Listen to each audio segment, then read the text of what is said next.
Perfecto. Antes que todo, quiero darle las gracias a todas las personas que están presentes por atender la invitación que nos hizo Asodefilco.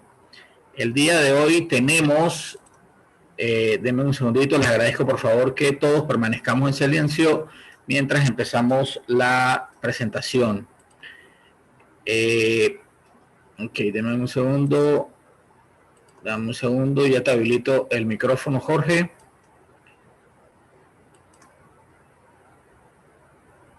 A ver, Jorge está aquí y a Néstor. Néstor, aquí está Néstor. Ok, listo. Perfecto.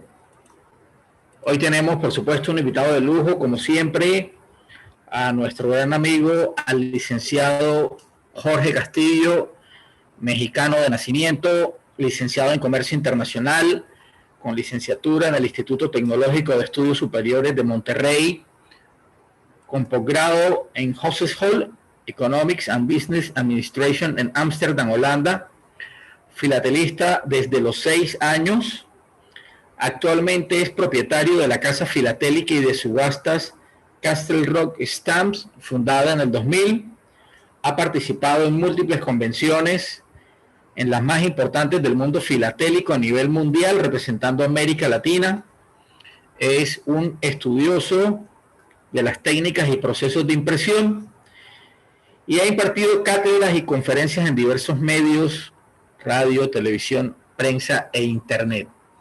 Hoy para nosotros es un gusto y un orgullo tener al licenciado Jorge Castillo hablándonos sobre las pruebas de impresión, pero antes de darle la palabra al licenciado Jorge Castillo y entrar en materia, quisiera darle la palabra a Néstor Álvarez, presidente de Asodefilco, para que él dé la bienvenida y dé el opening a la charla de Jorge Castillo. Néstor, buenas noches, bienvenido, muchas gracias. Buenas noches, Fernando. Buenas noches a todos y gracias por acoger nuestro llamado. Hoy tenemos algo muy especial con Jorge. Como ustedes oyeron en el currículum, es una persona que desde muy temprana edad, como muchos de nosotros, ha estado inmerso en el arte del coleccionismo, de la filatelia. Jorge, es la palabra para vos y esperamos poder oírte en tu sapiencia. Muchísimas gracias, don Néstor. Un gusto saludarlo. Son ya muchos años de conocernos y le mando un abrazo muy fraternal, hasta allá muy especial. Muchísimas gracias por la invitación. Fernando, muchas gracias también por compartir todas tus técnicas y conocimientos de Internet. Y al mismo tiempo, un abrazo y muy fuerte y fraternal a todos los compañeros que hoy nos van a acompañar, dejando otras actividades de lado. Y bueno, voy a tratar de darles una plática que espero les sirva, ¿sí? Y bueno, vamos a hacer lo mejor posible. Sí, como lo comentó Fernando en su introducción, yo soy coleccionista desde muy chico. Sí, he tenido la gran fortuna con mi padre de tener una fábrica y una imprenta en donde hemos visto muchísimas técnicas de impresión, distintos tipos de técnicas y procesos, y a su vez he tenido la fortuna también de visitar algunos talleres de impresión en varios países de América Latina y del mundo. Sí, conozco a varios de los dueños, de los proveedores de la maquinaria y de las estampillas, de la fabricación de estampillas de muchos países. Sí, y he tenido a través del tiempo y a través de los años la gran fortuna de ir viendo y estudiando los procesos de impresión. Sí, dentro de mi negocio, que es precisamente Castle Rock, sí, he tenido recientemente, ya desde, digamos, unos 10 años para acá, la gran fortuna de manejar muchos de los archivos históricos de la filatelia latinoamericana, sobre todo, que es mi especialización. Sí, y bueno, aquí voy a tratar de plasmarles y de darles digamos, ese conocimiento, ¿sí? Transmitirlo, porque es base fundamental para Asodefilco, el hecho de transmitir los conocimientos y bueno, de tener un mejor entendimiento de la filatelia, ¿verdad? Entonces, bueno, vamos a comenzar aquí. El tema principal es la definición de las pruebas de impresión. Es un tema muy complicado, muy difícil, muchas veces nos confundimos, muchas veces también en las competencias internacionales nos exigen los jueces, sobre todo, que definamos muy bien lo que es una prueba de impresión. Y bueno, aquí vamos a tratar digamos, de tocar este tema y de profundizarlo y al mismo tiempo de que queden dudas, de que si quedan dudas, las veamos al final de la plática. ¿Sí? Todo comienza en 1840 con el penny black, ¿sí? El penique negro en Inglaterra. Se hace su prueba de impresión antes de lanzar el timbre definitivo. Aquí podemos ver en el lado derecho de la pantalla la primera prueba que se hace a través de un dado maestro, ¿sí? Una prueba negra, si se dan cuenta, muy bien definida porque es a partir de un dado maestro de acero que se hace esta impresión, y es aquí donde nace todo lo que conocemos como filatelia hoy, ¿verdad? ¿Sí? Esta es la prueba del penique negro sacada del dado maestro original de acero.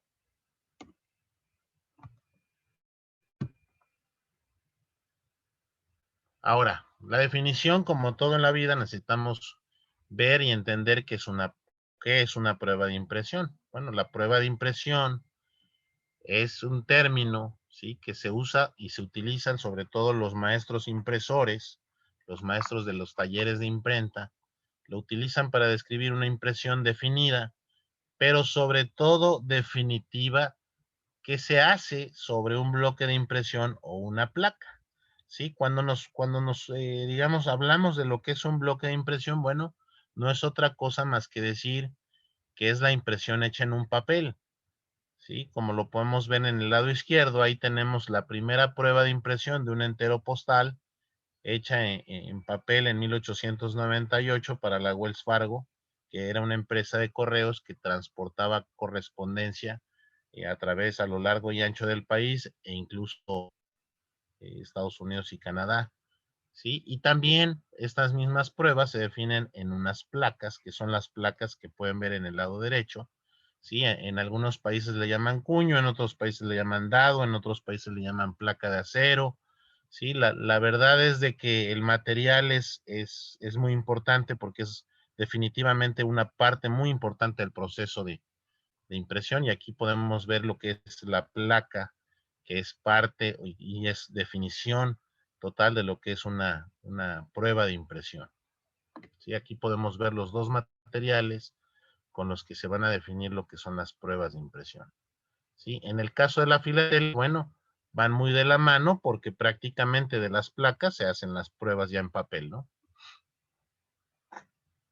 ¿Para qué se hacen las pruebas de impresión? Bueno, es muy importante entender que para que se haga una impresión de una estampilla, se necesita primero hacer una prueba de impresión por varias razones fundamentales, ¿no? La primera es para determinar si la imagen y el diseño es el correcto, y es el que va a ser definitivo para la prueba que se va a hacer y para la estampilla que va a salir digamos, al público en general. Aquí podemos ver que se hicieron 3 pruebas para una emisión de Maximiliano, ¿sí? Que fue un emperador que nos llegó a gobernar a México en 1866, mandado por el gobierno de Napoleón III, ¿sí? Fue un emperador impuesto en México y bueno, él a su vez mandó a hacer unas pruebas porque quería su efigie en las estampillas mexicanas, y la primera que vemos en el lado izquierdo no llegó a ser autorizada, se hizo en Austria,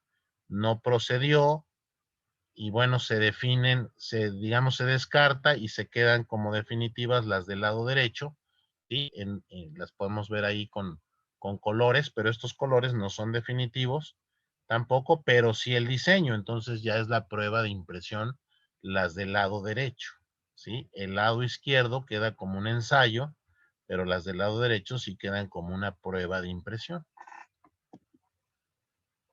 Después tenemos que estas pruebas de impresión sirven para controlar la calidad, Sí, pues es muy importante que se controle la calidad, porque si no, pues saldrían estampillas borrosas o o saldrían estampillas con errores de diseño, muchas veces con valores faciales que no corresponden o diseños erróneos, que se han dado muchos casos en la filatelia, que vemos estampillas que de repente no son lo que deberían ser.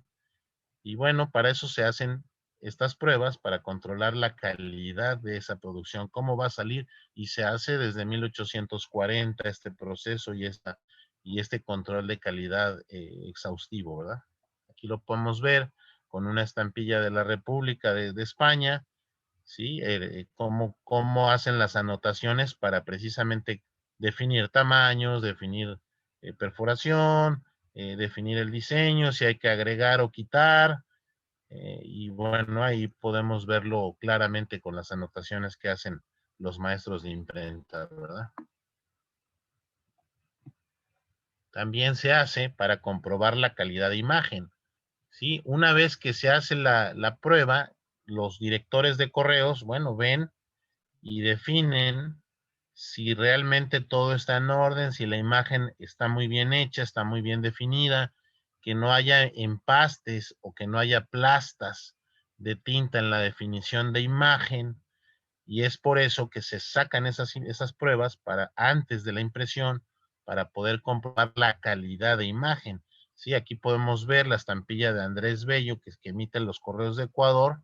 Sí, imagínense ustedes que de repente no salga bien la imagen o no salga la boca de don Andrés Bello, pues sí, sería un problema, ¿no? Sería un problema visual y sería un problema también hasta de nivel político. ¿Sí? Aquí entonces definimos que es para comprobar la calidad de imagen. También muy importante se hacen estas pruebas para controlar y definir los colores definitivos que se van a hacer en la impresión. Aquí podemos ver una prueba de impresión moderna del lado izquierdo, hecha en México. Vemos la paleta de colores, ¿sí? Los colores que se van a usar en los porcentajes correspondientes en cada tono y en cada color.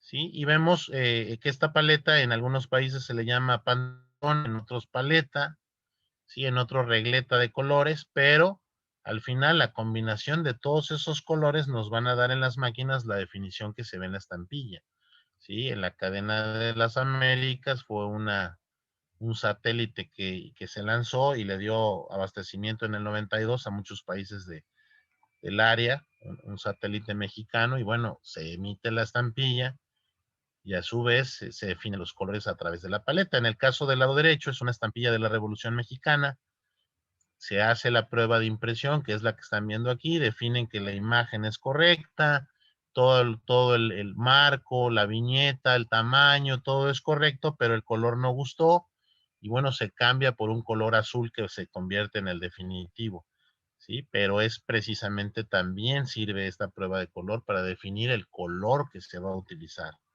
¿Sí? Los colores definitivos son muy importantes. También dentro del proceso, ¿sí? Es muy importante esta prueba porque se pueden hacer correcciones. Por ejemplo, aquí vemos en la emisión de México Exporta, que sale en los años 80, 70, 80 y 90, es una emisión muy larga, que le toca un periodo inflacionario muy importante en el país, ¿sí? Esta emisión pasa por crisis históricas y por crisis económicas. Y bueno, vemos aquí cómo van poco a poco corrigiendo. La parte en el lado izquierdo vemos que se imprimió al revés. Entonces, rápidamente los jefes de taller dicen, no, pues esto se está imprimiendo mal, hay que corregir. Y en el lado derecho pasa el mismo efecto en un color, y bueno, hay que corregirlo rápidamente, y es por eso que se hacen estas pruebas de impresión también, para hacer las correcciones en el momento preciso.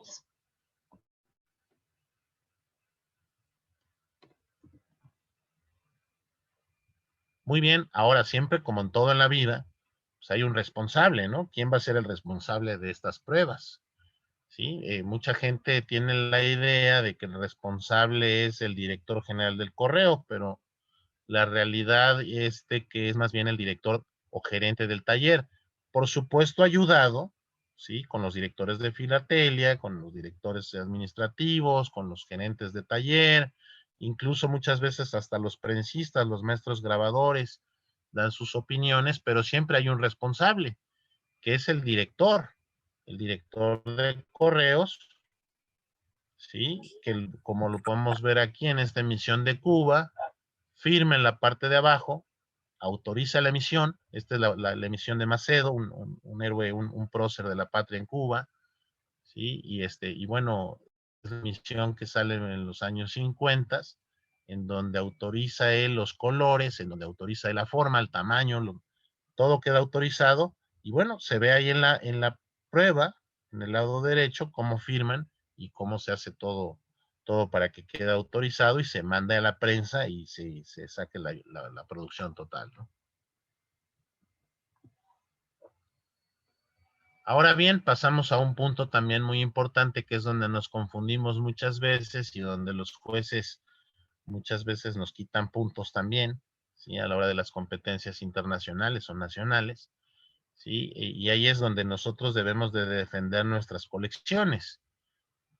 Muy importante es entender que para poder fabricar una prueba de impresión existen elementos que también entran dentro del universo de las pruebas, que son en este caso el dibujo original o la fotografía original en función de la técnica y de la orientación que se le va a dar a la producción, ¿sí? Los fotomecánicos originales, las placas, como lo comentamos al principio, los dados o las láminas de impresión.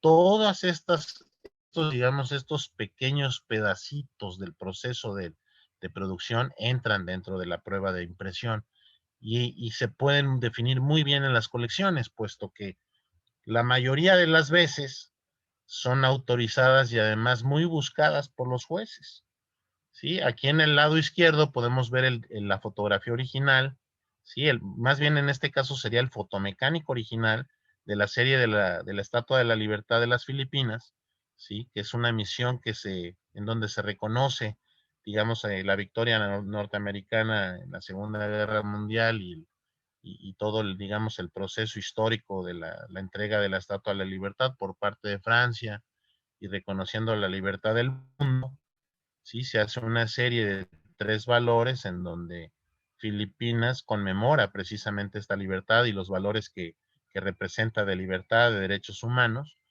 y vemos las pruebas de colores y el fotomecánico original. El fotomecánico es siempre en papel de fotografía y las pruebas de colores en papel acartonado en este caso. Estas pruebas fueron impresas en Estados Unidos para el gobierno de Filipinas. Aquí tenemos el claro ejemplo de una fotografía original, ¿sí? El artista toma una foto, ¿sí? O se la dan, muchas veces es impuesta por los directores de correos, otras veces es a criterio del artista, en este caso fue a criterio del artista, una serie de Ecuador eh, que, que se emitió en los años más o menos 40, 50, por ahí, la técnica es grabada, pero sale a partir de la fotografía el diseño original de esta emisión. ¿Sí? Es muy importante entender que esta fotografía también entra dentro del proceso de la prueba, porque a partir de ahí se hace el dado maestro, el grabado máster, y es a partir del grabado máster que se hace todo el proceso de impresión. Por eso muchas veces en las estampillas vemos que tienen relieve, ¿sí? Este relieve se da por el efecto del grabado de acero, ¿sí? El dado de acero, al ser grabado en talla dulce, se traspasa o se traspola esa imagen al papel y deja una serie como de relieves. Esos relieves son los que al tacto podemos sentirlo y sentimos esos relieves y es ahí donde nos podemos percatar que son grabados muy interesantes y una técnica que ya prácticamente se ha perdido en la actualidad, porque ya ahora todo es mediante prensa plana o offset, como le llaman en muchos países, ¿no?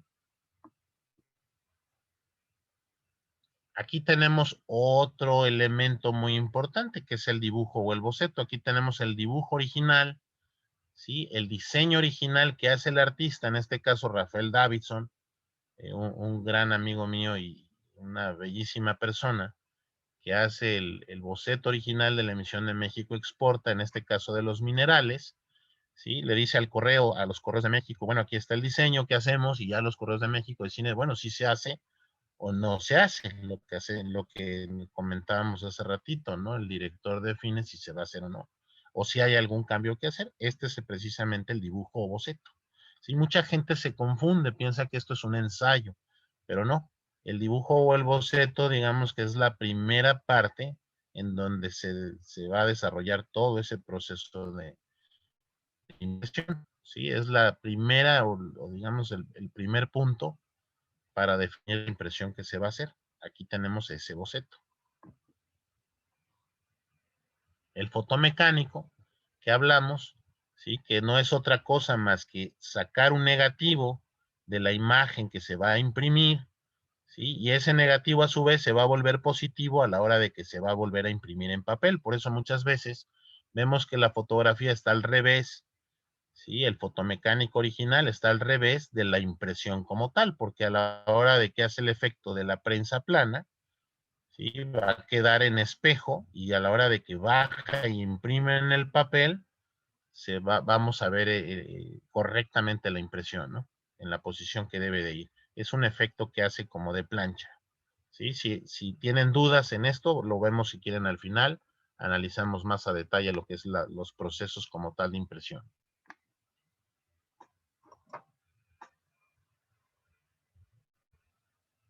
Tenemos también dentro de estas pruebas, dentro de este universo de pruebas, lo que es la placa o la lámina o dado maestro.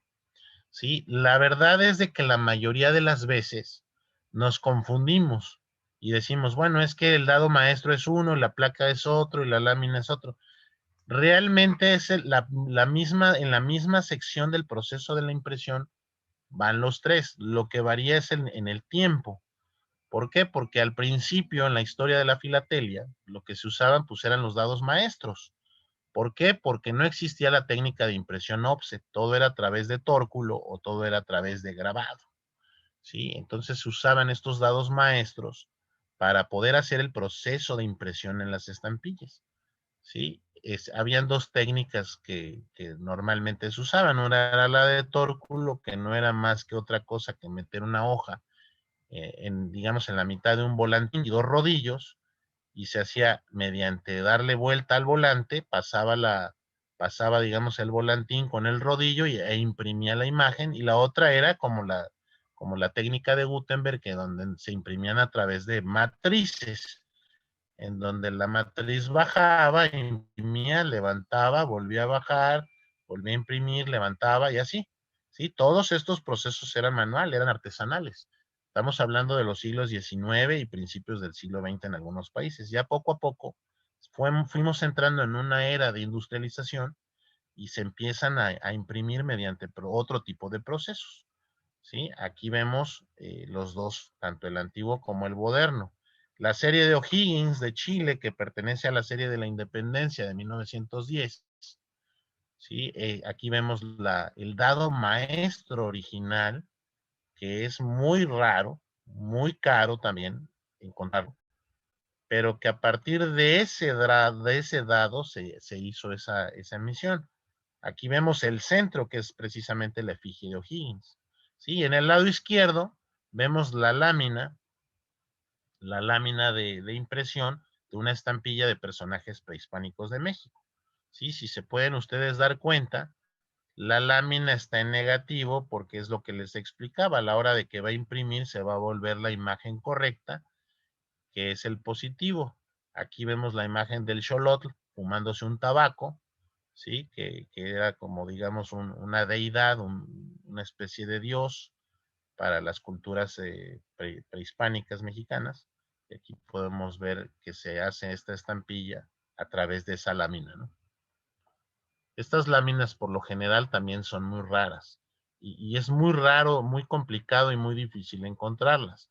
De repente en algunos periodos históricos de nuestros países bueno, y en general de la filatelia mundial, se han podido encontrar este tipo de láminas. Pero la realidad es de que son muy difíciles de conseguir y normalmente se destruyen. ¿Sí? Aquí son, digamos, temas muy delicados de cómo salen al mercado, etcétera, pero bueno, eso ya es otro tema de investigación. Aquí por lo pronto, Les voy a dejar esto para que ustedes lo vayan analizando. Ahora, tenemos también muchas veces la duda de que si por cada color se hace una prueba de impresión, y ha habido un debate a través del tiempo de si se hace o no por cada color y cómo son, y si realmente son o si son falsos o no. La realidad de la historia es de que sí se tiene que hacer una prueba por cada color, y si la estampilla lleva varios colores, se tiene que hacer una prueba por cada color. Son reales y son auténticas. ¿Sí? Aquí podemos ver la secuencia de colores de la estampilla de Ecuador, ¿sí? De la Constitución de los Estados Unidos de Norteamérica. Aquí en los Correos de Ecuador conmemoran este evento tan especial y vemos cómo van los colores, se van, digamos, volviendo más nítidos, ¿no?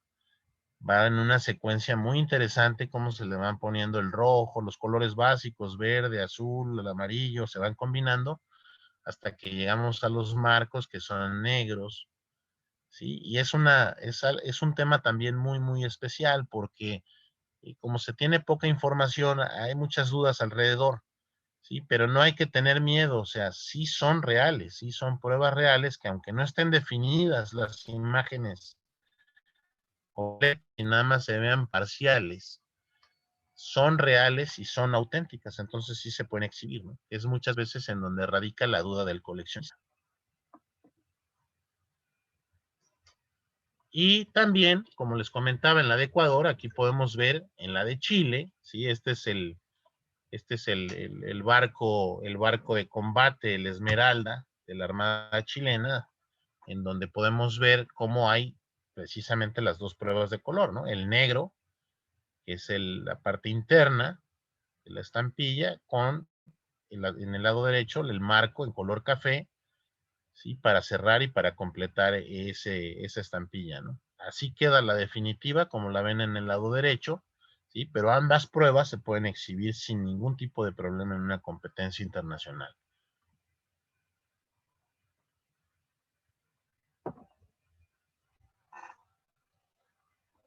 Una vez creadas las pruebas que les acabo de mostrar, a través del dado maestro, ¿sí? El dado maestro es el de acero. Entonces, los maestros que están en los talleres, ¿sí? Los maestros impresores o los maestros grabadores, ponen una de estas pruebas, la más bonita y la más definitiva, ¿sí? La mejor impresa con los colores más definitivos, y los que les dan dando la autorización los directores de correos, van a preparar una muestra que se le denomina maqueta, ¿sí? O maqueta. En este caso la protegen con un acetato o un acrílico en la parte superior para que no tenga ningún tipo de daño, que se les cayó un desarmador, que se les cayó un tornillo, nada, no pueden estas pruebas tener ningún tipo de defecto. ¿Por qué? Porque la definición que deben tener van a servir de guía para todo el proceso de impresión. Para que se den una idea, esta estampilla de 15 centavos de la serie de Colón, pues, se imprimieron no menos de 500,000 de estampillas, ¿no? Entonces es muy importante para los maestros y para los jefes de taller tener estas maquetas, ¿sí? O maquetas, ¿sí? La verdad es de que el origen de este término es francés, entonces por eso se le dice maqueta.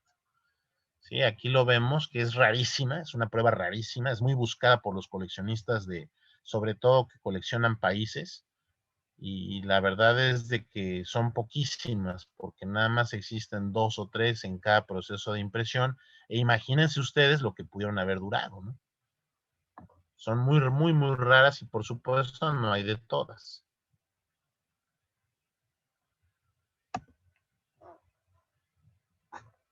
Ahora, una vez que se hace el proceso de la impresión, muchas personas van a decir, bueno, ya se hizo el proceso, entonces, ¿dónde quedaron las pruebas que se hicieron? Bueno, hay precisamente dos tipos de pruebas. Las que se hacen antes de prensa o preimpresión, y las que se hacen post prensa o post impresión. Aquí podemos ver las de post impresión. ¿Qué quiere decir esto? Esto es muy sencillo. Se hace la impresión y ¿qué dice el maestro del taller? O el jefe de taller o el prensista. Le dice a su director o a su jefe del taller, ya quedó, jefe, ya aquí están, Estas son las impresiones, así quedaron. Ahora, ¿qué hacemos? Ah, muy bien, a ver, las voy a revisar, dice el director. Voy a revisarlas. Ah, ok, todo bien, me gustó el color, me gustó cómo se definió, no hay errores, no hubo variación en las tintas, no hubo ningún problema. Ah, perfecto. Me van a guardar unas cuantas para el archivo histórico, ¿sí? Para nuestros expedientes, para las muestras que se le van a dar a nuestros directores, a los ministros, ¿sí? Y las vamos a sobremarcar con la palabra muestra en español o con la palabra espécimen en inglés, ¿sí? En función de dónde se van a imprimir, ¿sí? Y a su vez las vamos a desmonetizar y les vamos a hacer un pequeño hoyito para que nadie las pueda utilizar en los correos. Que alguien las saque, que alguien las hurte de los talleres, bueno, no las van a poder utilizar, porque si bien debemos de recordar nosotros como filatelistas, ahorita no es tan importante nuestra pasión, pero en los siglos XIX y hasta 1950, las estampillas era como llevar dinero en efectivo. Uno podía llegar de una ciudad a otra y llevar una planilla de estampillas y se las podían cambiar hasta por dinero, ¿sí? O las podíamos utilizar en cualquier parte de nuestros países, ¿no? Respectivamente. Entonces era muy importante. Si se dan cuenta ustedes, era tan importante que se imprimían 60, 50, 100 millones de estampillas de un mismo valor y se utilizaba, porque era muy, muy común el usar el correo. No existían las empresas privadas como hoy, ¿no? Entonces sí es muy importante entender que estas impresiones y estas pruebas también existen postprensa. Sí, aquí podemos ver en el lado izquierdo las muestras que hacen los Correos de México para la primera emisión de estampillas aéreas, ¿sí? Que aunque no son los colores definitivos, pero sí se iban a autorizar. Entonces quedan con la palabra muestra para que nadie las pueda utilizar por ahí.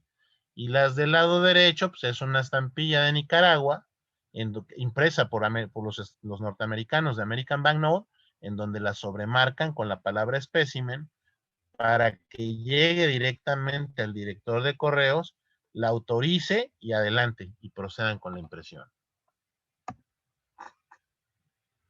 Aquí vemos lo que les comentaba, en una estampilla que hace la Waterloo & Sons en Inglaterra, de Costa Rica, donde memora la electrificación del ferrocarril que corre de Colón al otro extremo creo que es a Limón, no me acuerdo a dónde, pero corre este ferrocarril, y esta estampilla la hacen en Waterloo, en Londres, y la perforan para desmonetizarla y que nadie más la pueda volver a usar, ¿sí? Entonces, por eso, si lo ven ahí, está muy bien definida la palabra espécimen.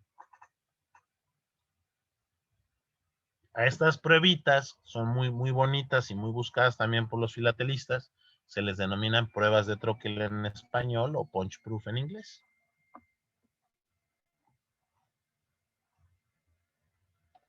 Ahora bien, ya que todo está correcto, ¿sí? Ya que todo quedó, digamos, perfecto, que ya se hizo la impresión, que ya tenemos los espécimens, que en fin, todo ya quedó, los maestros del taller junto con el director de correos dicen, bueno, vamos a guardar una prueba que nos va a servir para nuestro archivo index, ¿sí? Entonces hacen lo que se llama la index copy, que no es otra cosa más que llevar un registro de ese acervo, ¿sí? En donde van a ver de dónde salió, por qué se hizo, quién fue el cliente, cuál fue el motivo, quién fue el artista, dónde se imprimió, en fin, qué colores se utilizaron, qué tintas, para qué país, etcétera.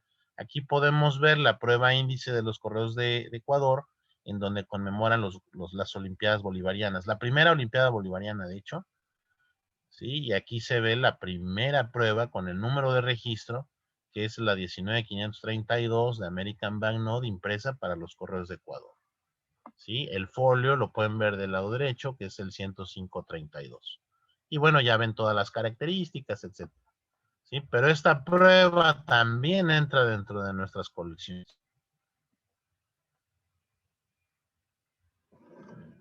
Como resultado, ¿qué tenemos? O sea, ¿para qué hacemos tantas pruebas y tantas cosas? Bueno, pues lo primero y lo más importante es que cada correo de cada país pues va a tener un acervo cultural y un acervo histórico, ¿sí? se va a crear el archivo histórico filatélico a partir de estas pruebas, ¿no?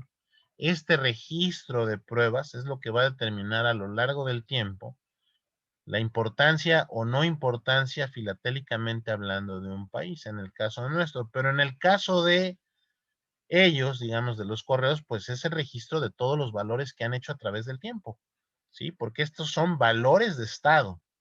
Al igual que los billetes y que las monedas, las estampillas son valores de Estado.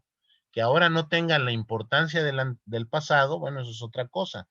Pero si se dan cuenta, hasta el día de hoy los correos siguen emitiendo. Y hasta el día de hoy, los correos de casi todos los países del mundo son propiedad del gobierno, ¿sí? Entonces eso tenemos que tenerlo muy presente y por eso es que se crea este archivo histórico. A su vez, y a un nivel más grande, más global, pues se crea el archivo histórico filatélico de la Unión Postal Universal, porque todas las estampillas del mundo que se imprimen tienen que ser enviadas a Ginebra, Suiza, al archivo de la UPU. ¿Para qué? Para que ellos a su vez tengan registro de todas estas estampillas y a su vez las futuras generaciones conozcan todo lo que se hizo en el mundo.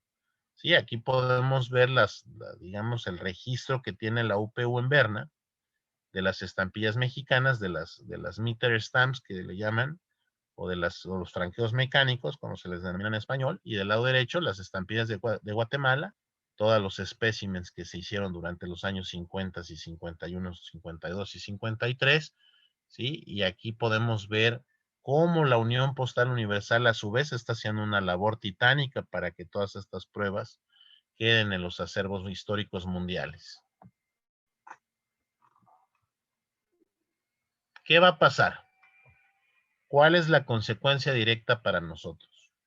Nosotros como coleccionistas, al tener estas pruebas, lo primero es el enriquecimiento de nuestras colecciones, porque no es lo mismo tener una estampilla en la cual se imprimieron millones en nuestras colecciones, a tener la prueba de esa estampilla que solamente existen 4, o que existen 10, o que existen 50, ¿sí? En función del tipo de prueba que se está exhibiendo, es el grado de rareza que va a haber, pero la realidad es de que todas y cada una de las pruebas van a ser mucho más raras que la estampilla normal, y eso es muy importante, y eso hay que entenderlo, y eso es lo que nos va a dar puntaje en las colecciones, ¿sí? Aquí lo estamos viendo, aquí están las pruebas progresivas de color de una pequeña isla en el Caribe que se llama San Kitts, representando aquí a un buque, no es de guerra, pero es un buque, ¿sí? Entonces el que colecciona barcos, por ejemplo, pues tiene que, digamos, va a enriquecer mucho con estas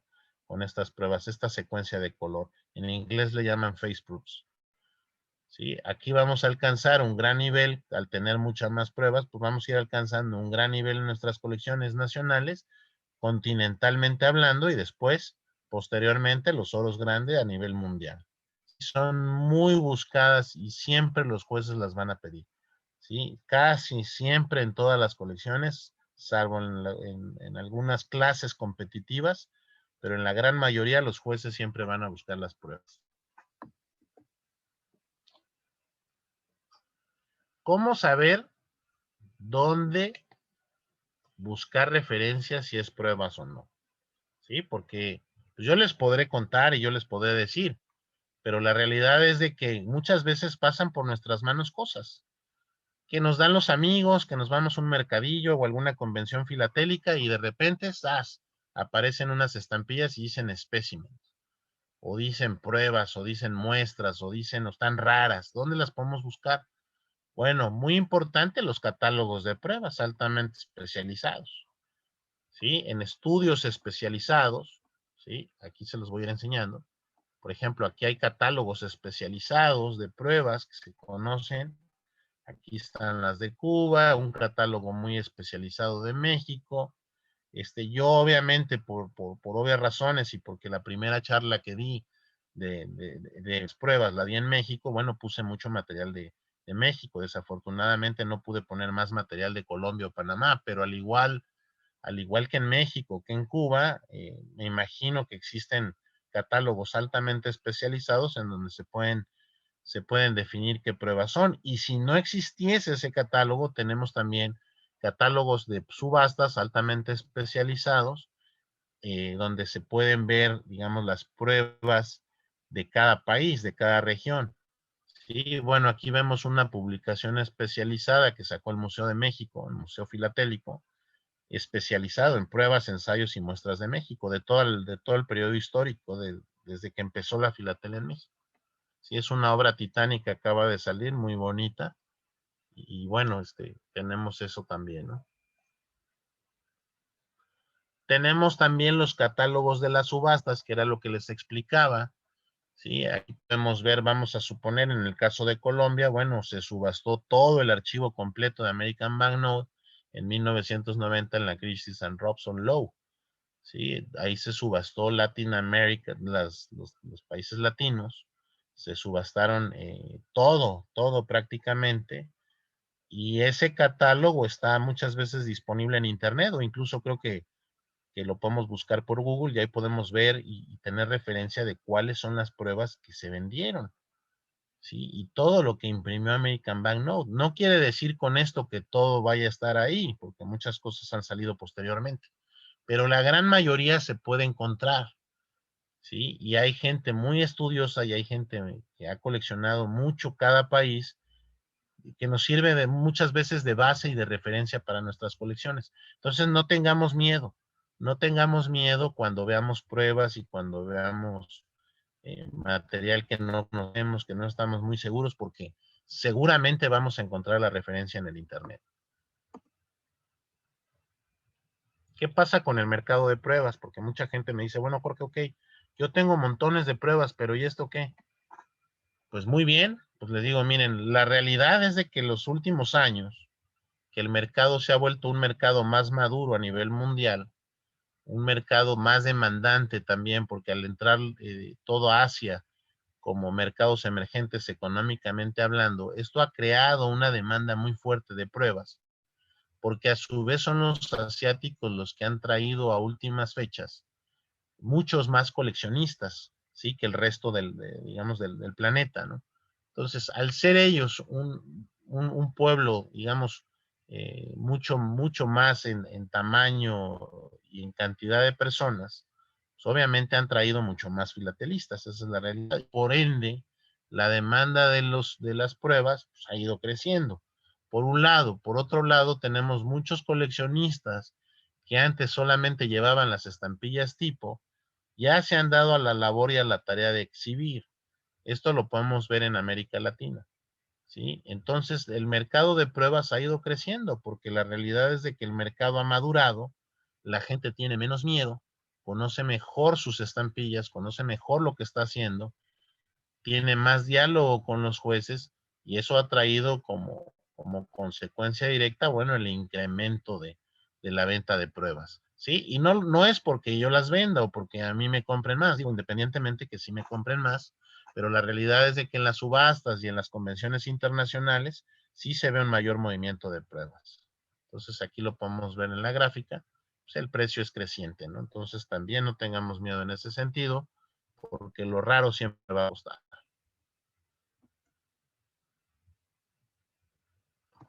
Vamos a entrar en un tema que es bien delicado, ¿sí? No se me cansen, ya estamos ya pasaditos de la mitad de la exposición, y ya después va a ser más dinámico porque vamos a entrar en preguntas y respuestas, pero hay muchas confusiones en la parte de pruebas. Sí, aquí podemos ver cuáles son digamos, los universos en donde existen esas confusiones. Bueno, cuando vemos ensayos, cuando vemos maculaturas, cuando vemos imperforados y cuando vemos errores de impresión, por lo general, se confunden los coleccionistas y piensan que son pruebas, ¿sí? ¿Cómo lo podemos saber? O sea, lo más importante es entender lo que hablamos al principio. La definición que les di al principio, la prueba debe de ser definida, o sea que no puede estar borrosa, no puede estar al revés, no puede tener errores, pero lo más importante es que tiene que ser definitiva. ¿Qué quiere decir con lo definitivo? que debe de ser autorizado por el correo, que no debe de haber ninguna variante en el diseño, que no puede haber ningún cambio, que no puede ser un acercamiento a la estampilla definitiva, y es ahí en donde nos vamos a confundir muchas veces. Aquí tenemos el primer ejemplo. Los Correos de México sacan estas estampillas, pero no las perforan y les ponen en la parte posterior prueba. Entonces, pues uno dice, bueno, pues esto lo puso el correo y dicen pruebas, pues seguramente es prueba porque lo puso el correo. Sí, es una prueba de impresión interna para ellos, pero como no es definitiva porque nunca salió al mercado, en nuestro universo de filatelia queda como un ensayo, porque nunca se imprimió la estampilla. Esto lo tenemos que entender. Porque, ¿qué sucede? Imagínense que ustedes llegan con esta estampilla en sus colecciones, ¿sí? Y digamos que alguien está coleccionando aves y pone esta estampilla y dice, no, pues es que es una prueba. Y de repente la ve un juez que sí conoce que esta estampilla no se emitió, pues va a decir, le va a quitar puntos. Y va a decir, no, no señor, pues esta no es una prueba, esto es un ensayo. ¿Sí? Quedó como ensayo, pero nunca se emitió. Entonces hay que tener cuidado ahí, ¿sí? Porque el conocimiento filatélico, la rareza de la pieza es muy importante, sí, es verdad, pero en el conocimiento filatélico también tenemos puntajes y podemos perder mucho ahí. Entonces hay que estudiar bien lo que estamos poniendo en nuestras colecciones y lo que estamos consiguiendo, ¿no? No quiere decir que no lo compremos o no lo procuremos, no quiere decir eso. Solamente ponerlo en el renglón correcto que debe de ser. Aquí tenemos un ensayo, ¿sí? Esta es de la Reina Victoria, es una estampilla que se iba a emitir en Canadá. Este es el grabado original hecho por American Banknote, una belleza en el trabajo de diseño, una técnica de buril, talla dulce, todo espectacular, pero ¿qué creen? Pues dicen los correos de Canadá, no, señor, no se va a imprimir. Oiga, pero es que ya está todo, pues sí, pero no nos gustó. La reina se ve muy gorda y pues la reina es delgada. Oiga, pues es que la reina es muy gorda. Pues no, es que es delgada. Y entonces no se pusieron de acuerdo, no se imprimió y queda dentro del universo de ensayo. ¿Sí? Porque a pesar de que sí iba a salir, no salió. Entonces quedó como un ensayo. Aquí tenemos una estampilla que en México sí se emite, este diseño se emite, pero no se imprimió en la técnica que se debió de imprimir. ¿Sí? La técnica de este caballero águila es grabado. Y estos son los primeros ensayos de una máquina que trajeron a México en 1920, más o menos 29, 30. Los alemanes querían vender unas máquinas en México que se llaman Webel, y al final de la historia hicieron estas pruebas en esas máquinas para tratar de convencer a los Correos de México, al director, pero pues el director dijo, no señor, pues tenemos nosotros que seguir con nuestra industrialización nacional y pues vamos a seguir con nuestras maquinitas, que aunque son más lentas, pero son de manufactura nacional, porque era la política de aquellos años, ¿sí? La industrialización a partir de, digamos, del capital y de la tecnología mexicana. Y bueno, pues rechazaron esto y queda dentro del universo de ensayos, aunque el diseño sí es correcto, sí, pero la técnica de impresión no fue así, fue grabada.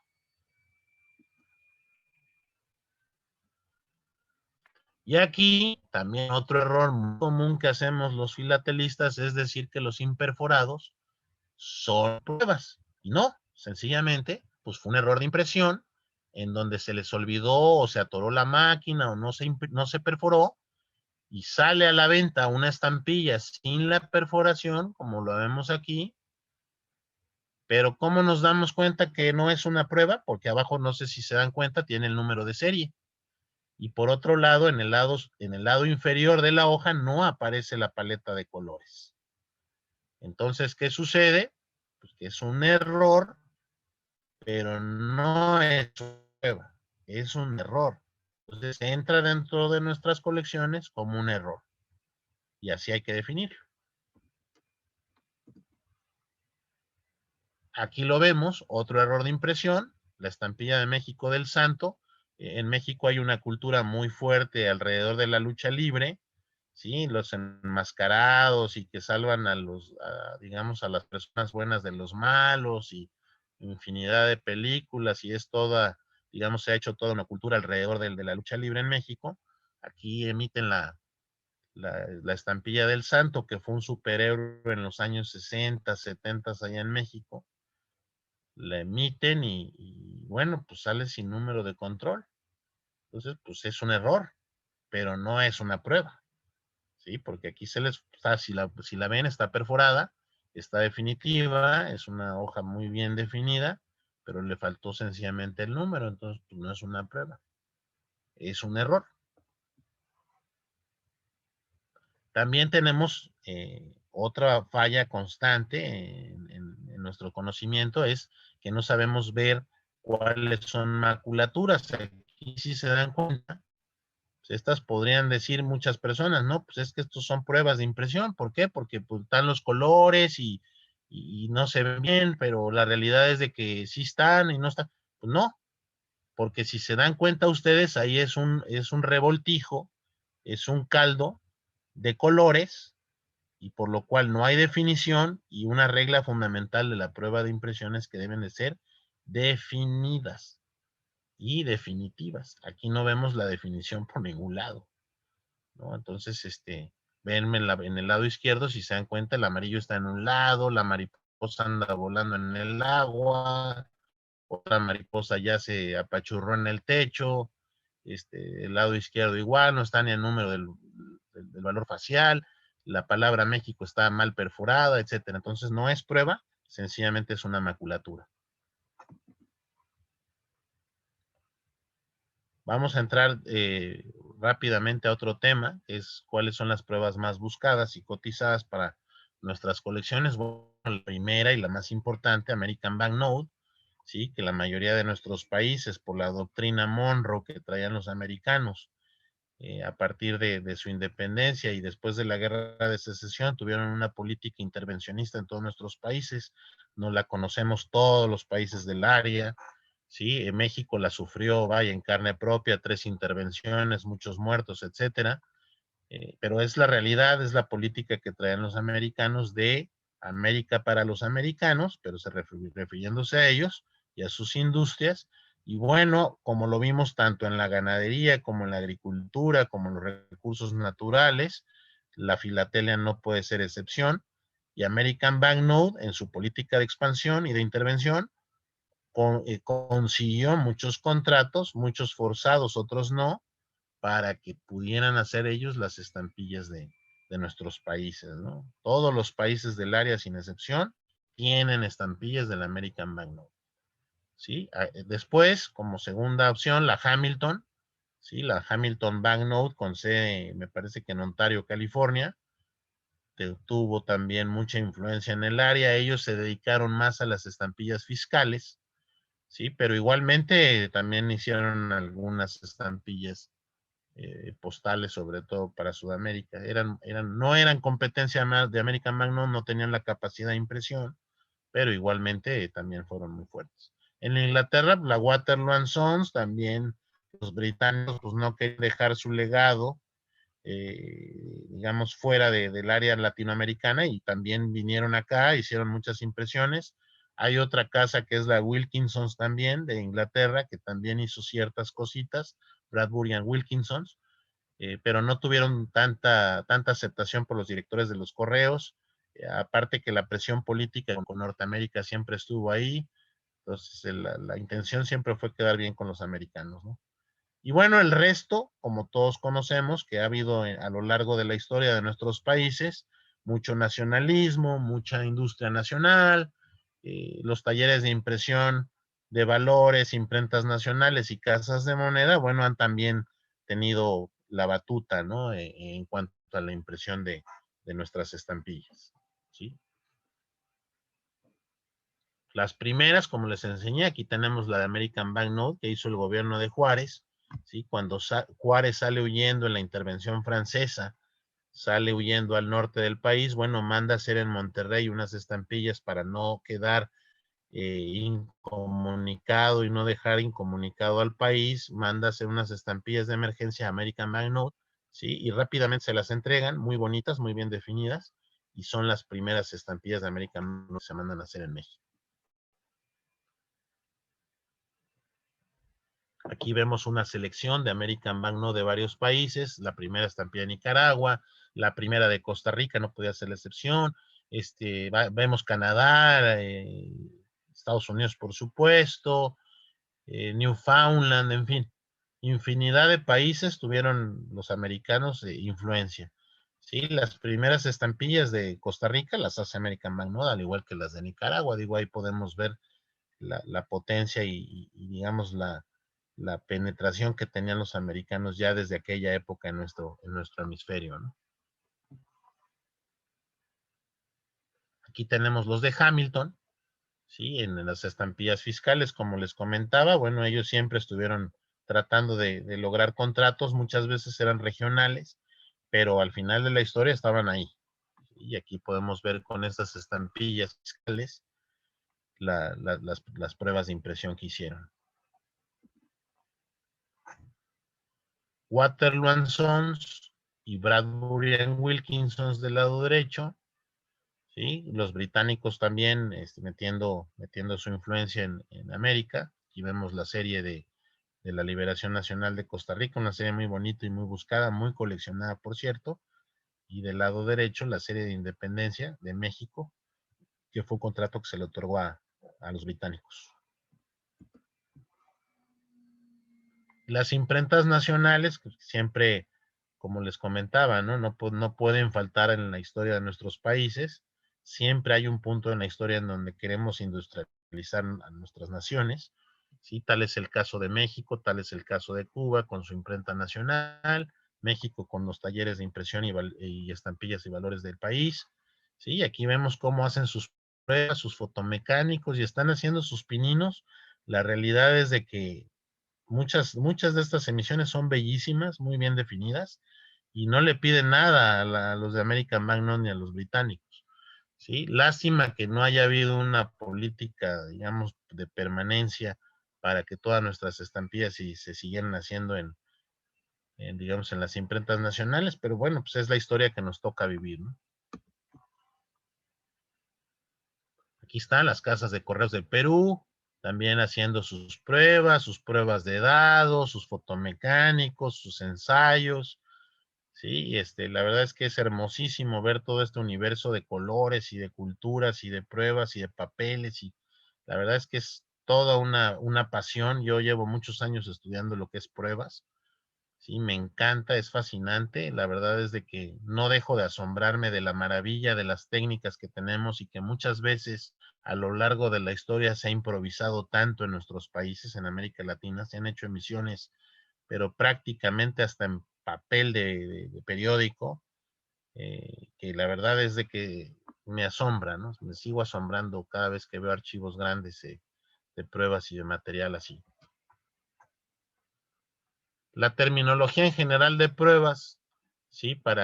Digamos, para que no perdamos la secuencia y cada vez que veamos algo, pues sepamos de lo que estamos hablando, es la prueba de dado, ¿sí? Las pruebas de dado en talla dulce, prueba de atelier, prueba para coleccionista, maqueta, espécimes y pruebas de troquel. Cada una de estas pruebas tiene su definición, ¿sí? Esto ya es, digamos, que la parte ya técnica y medular de las colecciones. Ustedes las van a rápidamente, ahorita que se las muestre, las van a ver, rápidamente las van a definir, van a saber de lo que se habla.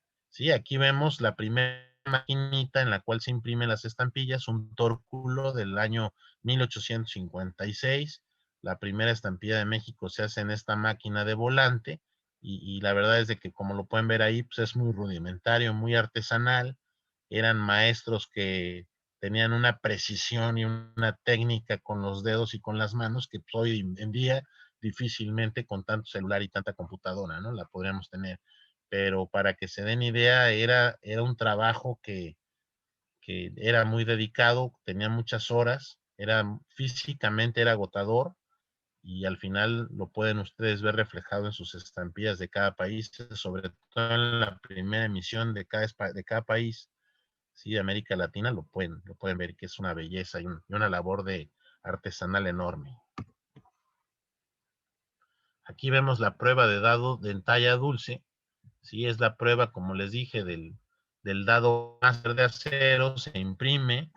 Si pueden ver ahí, la definición es Es espectacular, se ve cada línea, se ve la boca de, aquí es nuestro prócer de la patria, el cura Miguel Hidalgo, el que da el grito de independencia, se hizo esta prueba, y pueden ver la definición, vaya, pero hasta de las canas, ¿sí? Todo esto se hacía a mano, y para que se den idea del trabajo artesanal que es hacer un grabado, estamos hablando que este grabado se llevó entre 8 y 1 año hacerlo, para que saliera a la imprenta, imagínense, o sea, el trabajo que se tiene que hacer, ¿no? Que es a través de buril, ¿sí? Es digamos que una pequeña, como una pequeña, ¿qué les diré? Como una pinza de filatelista, para que me entiendan, pero van raspando despacito, y con una lupa se va raspando el acero hasta que se llega a esta definición. O sea, si si a uno de los, por decir, no sé, a mi hija yo le dijera, oye, es que vamos a hacer algo así, pues me diría, papá, es que pues, es imposible, ¿no? Eso ya te lo hace una computadora, pero pues en esa época no existía. Entonces, imagínense el trabajo que era, ¿no? Aquí vemos lo que son las pruebas de dado, que es lo que hablamos ya en resumen, ¿sí? Vemos cómo las podemos definir, por lo general son en papel cartón, son muy bien definidas, los colores bien vivos, muy intensos. El papel es muy importante en la definición de la prueba de dado porque es grueso, es de un papel de algodón, rápidamente se oxida por la fibra del papel, es un papel que absorbe el hongo muy rápidamente, entonces hay que tener mucho cuidado, ¿sí? Y también hay muchas pruebas de color que no tienen los valores faciales, como en el caso de esta serie de Venezuela, ¿sí? Es la serie de la industrialización, la nacionalización, Censos de las Américas, y vemos la primera estampilla del lado izquierdo que no tiene el valor facial. Entonces ahí podemos ver que es una prueba de impresión.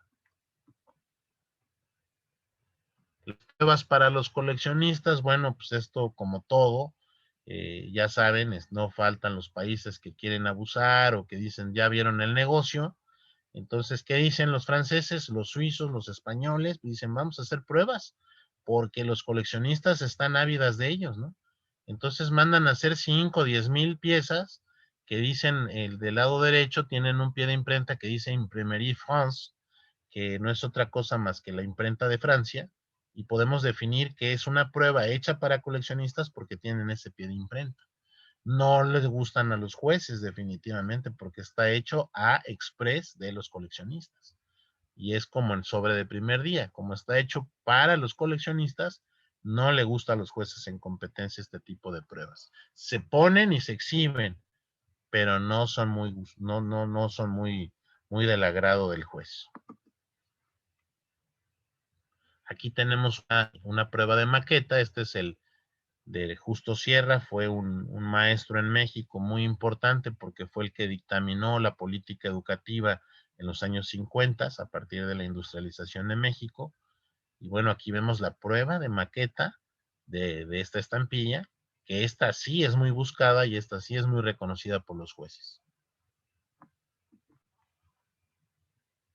El espécimen, ¿sí? Que es muy buscado también. Aquí vemos la emisión bellísima que saca Colombia, una emisión conjunta con Indonesia, en donde se ve el espécimen, que cómo podemos saber que es espécimen, bueno, muy sencillo, por los colores que tienen una alta definición, no tiene perforación la hoja, y en el lado derecho superior tiene el 0000, que quiere decir que es la primera estampilla que se imprimió de esta emisión. Es bellísima, buscada y única, además. ¿Sí? Ojalá y la pudiera tener yo, ¿verdad? Pero no la tengo. Está en Colombia. Las pruebas de troquel, que como mencionamos al principio, es muy importante entender que estas pruebas se desmonetizan, se les pone ese troquel para que nadie las pueda utilizar.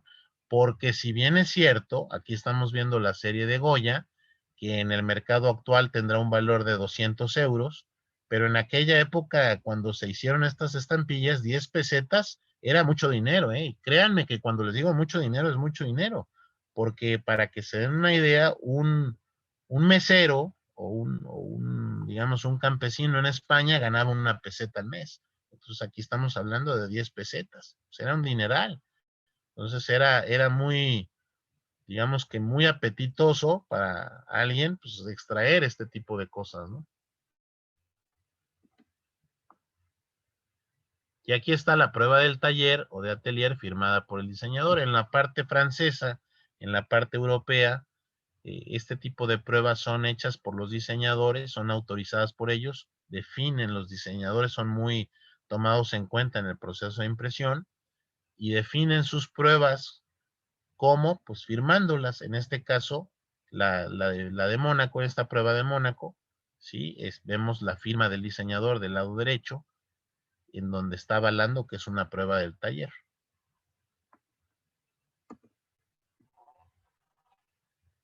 Y la placa de dado maestro, que es la que hablábamos de O'Higgins, ¿sí? Aquí vemos el rodillo en el lado izquierdo, el rodillo de transferencia de la primera emisión de España, ¿sí? Vemos la placa, o sea, el dado maestro y el rodillo de transferencia, cómo se transfiere ese rodillo a la placa que va a ser la que va a imprimir, ¿sí? El lado derecho estamos viendo la estampilla de O'Higgins de la serie de Independencia de próceres, en donde es el centro de precisamente de la emisión de Chile, ¿no? En resumen, bueno, aquí vemos todo en su conjunto. Aquí vemos el Tupac Amaru, ¿sí? La estampilla de Perú, una prueba de color muy bonita. Es en cartón, es una prueba hecha en American Banknote. Y en el lado derecho, pues vemos toda la emisión, que se hizo todo el resumen, desde el boceto, el diseño, el ensayo, las pruebas de cartón, las pruebas del taller, etcétera, y ahí vemos el resumen. Esto se subastó en el año 90, todo esto de Perú, y bueno, es una joya, la verdad, una joya. Y con esto termino mi presentación. Les agradezco mucho la atención, espero que no se hayan aburrido, y Fer, pues si gustas, pasamos a preguntas y respuestas. Sí, por cierto, este es un logo que me hicieron para la empresa, para lo que nos comentaba Fer al principio, para la casa de subastas. Sí, este es un grabado que se hizo a 14 entradas. Son 14 entradas de color y tiene el premio mundial, lo pueden ver en Google, como el mejor grabado del mundo, y la copa de mejor grabado se quedó en México. La Copa Mundial de grabado se quedó en México ya para siempre, con México ganando más de 3 veces la Copa consecutivamente, como mejores grabadores del mundo. Entonces, ahí lo podemos ver. Muchas gracias. A ver, espectacular, sencillamente, Jorge. De veras que uno no termina de aprender, uno no termina de aprender en este mundo de la filatelia. Hoy yo en lo personal aprendí una cantidad de términos que no tenía claros, por supuesto. Y bueno, de mi parte no es agradecerle a Jorge el detalle de la explicación de su exposición espectacular. Aquí me pregunta Iván Barrera que si en algún momento se usaron placas para falsificar estampillas. Sí, mira, en función de cada país, digo, desafortunadamente. Hola Iván, ¿cómo estás? Mucho gusto. Mira, como todo lo que se hace bien, también siempre hay gente que hace las cosas mal, ¿no?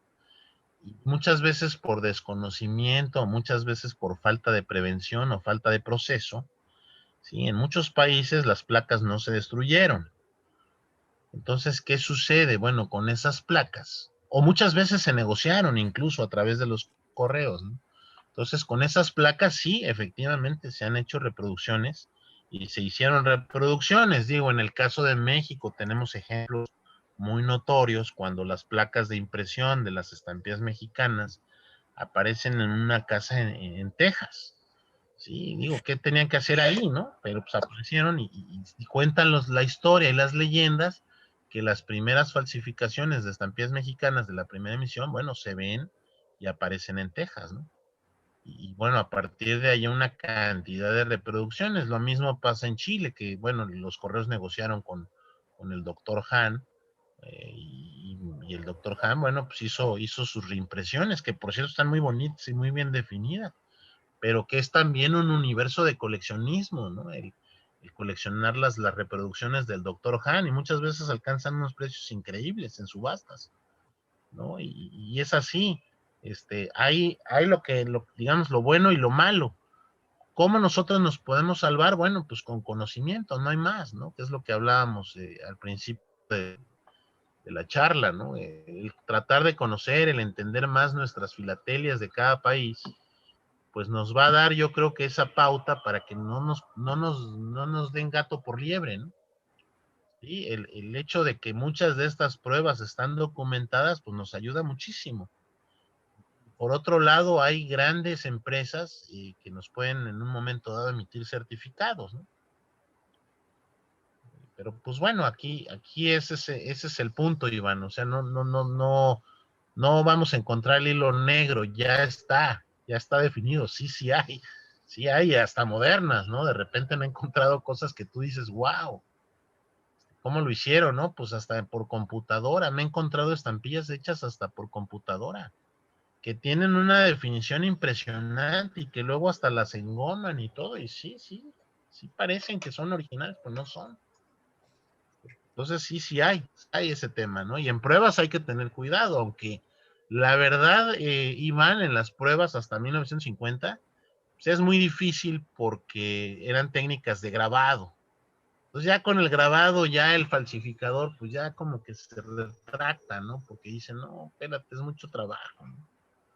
Pero sí hay, sí, cómo no. Gracias. Olga Lucía, tiene la mano levantada, claro que sí. Mucho gusto, tienes la palabra. Tienes el micrófono apagado, Olga Lucía.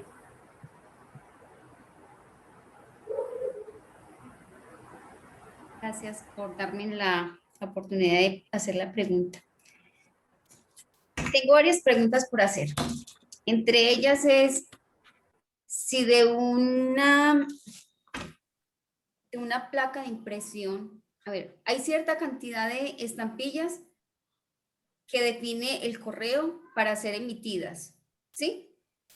Puede suceder de que de esa talla saquen más cantidad de lo normalmente que deben de emitir. No sé si me entienden la ¿Te refieres a la actualidad? cantidad. Sí, mira, sí, buenas tardes, Olga, antes que otra cosa. Mire, ahí lo más importante que debemos de entender es que los correos tienen un procedimiento. Todos los correos del mundo están regidos bajo una ley y una norma interna. Sí, esa norma y esa ley interna es a su vez regida por un ministerio. Sí, es muy difícil que en la actualidad un ministerio pues tenga, digamos, vacíos en la ley, ¿no? Entonces, ¿qué quiero decir con esto? Que está muy definido el proceso. Si los correos dicen vamos a hacer 1,000,000 de estampillas, son 1,000,000. Es muy difícil que alguien vaya a hacer 1,100,000. ¿Por qué? Porque ya hay un control absoluto y total, tanto en la compra de ese material, o sea, del papel, lo que sería la materia prima, las tintas, ¿sí? Y se sabe ya con exactitud en la actualidad, con la maquinaria que tienen los correos, cuántas estampillas por hora se deben de imprimir, incluyendo tiempos muertos, cambios y mermas, ¿sí? Entonces, ya una vez como está basado eso, pues es muy difícil que podamos ver que un correo saque en lugar de 1,000,000, saque por la puerta de atrás 1,100,000. Puede pasar, pero es muy difícil. Y si pasa, pues tendría que ser con autoridad, con la autorización o las dádivas de algún funcionario. Me queda claro. Ahora, ¿qué tan rentable podría ser? Pues lo veo también poco probable en la actualidad porque ya existen las empresas privadas. Sí, entonces ya mucha de la correspondencia que circula en nuestros países, pues ya circula a través de FedEx, a través de Servientrega, a través de DHL Internacional, ¿sí? Entonces ya estamos sujetos, digamos, a una competencia. Entonces el que vaya a imprimir más estampillas de lo que les están marcando, pues se tiene un riesgo muy grande de que esas estampillas se le vayan a quedar en el baúl de los recuerdos, ¿no? Entonces es muy complicado, es muy difícil. Antes sí pasaba, vaya, yo les puedo contar anécdotas de muchos países en donde de día imprimían lo que pedía el correo y de noche imprimían lo de ellos, ¿sí? Tal es el caso de la emisión de 1868 de los Hidalgos en México, en donde se imprimían de noche, pues todos los falsos postales que le llamamos tipo México el día de hoy, donde la gente entraba literalmente al taller, entraba con un bultico de papel, imprimían sus estampillas y al otro día en la madrugada pues salían como Juan por su casa, las vendían porque recordemos que las estampillas eran valores, ¿sí? Eran valores que era como traer dinero efectivo. ¿sí? Yo podía llegar con una estampilla de medio real, llevarla de la Ciudad de México a Acapulco y me la iban a pagar, ¿sí? Entonces era dinero en efectivo. De hecho, muchos de los procedimientos que se hicieron a lo largo y ancho del continente americano basan esos procedimientos en el hurto de las estampillas. Tal es el caso de Honduras, tal es el caso de Nicaragua, tal es el caso de Costa Rica, Colombia no es la excepción, Argentina con la emisión de corrientes, etcétera. Hay un montón de casos documentados en donde se robaban literalmente las estampillas, las pacas completas. ¿Sí? Entonces sí existe ese robo y ese hurto a través del tiempo. Y por supuesto hay gente sin escrúpulos que hizo de las suyas, porque pues, esto es dinero, son valores del Estado, ¿no? Bueno, y una de las últimas preguntas es, ¿quién da las características de las pruebas Las y características salen... Ah, sí, perdón, disculpe. Ajá. cómo lo anuncia el correo? Porque yo tengo entendido que hay un comité filatélico, ¿sí? Que determina Sí, ciertas cosas para la emisión de material filatélico. muy bien. Entonces, Bueno, aquí ¿quién da hay las características? tres aspectos fundamentales entran en la emisión de una estampilla. La primero, si es un evento que le interesa al país, ¿sí? Si es un evento político, si es una consigna del presidente, una consigna del gobierno, ¿sí? Que va a definir la estampilla. Ejemplo, caso reciente, Colombia con la emisión del Bicentenario. Es algo que le interesa al país, es algo que tiene un impacto cultural muy grande, es una situación que le beneficia a todos los colombianos. Entonces, ¿qué sucede? Sí, se emite esa estampilla. El decreto ley es de emitir. Vamos a emitir la estampilla de Colombia del Bicentenario. 2. ¿Quién define la estampilla cómo va a ser? Eso ya entra a un comité, ¿sí? En la mayoría de los países funciona como el comité directivo, ¿sí? Que es el director del correo, el director de filatelia, el director de diseño, en fin, y a su vez con consultas populares, que en este caso sería un comité de filatelia. En algunos países más, en otros menos, los toman en cuenta o nos toman en cuenta los filatelistas, pero sí es real que nos toman en cuenta en cierta medida, ¿no? Sí ayudamos, digamos, a la mejora de la filatelia, o al menos eso es lo que se intenta, ¿no? El mejorar la filatelia nacional. Ahora bien, eso es en el proceso de la toma de decisión. En la toma de decisión del diseño, nada más entra ese comité directivo y el diseñador. Literalmente es así.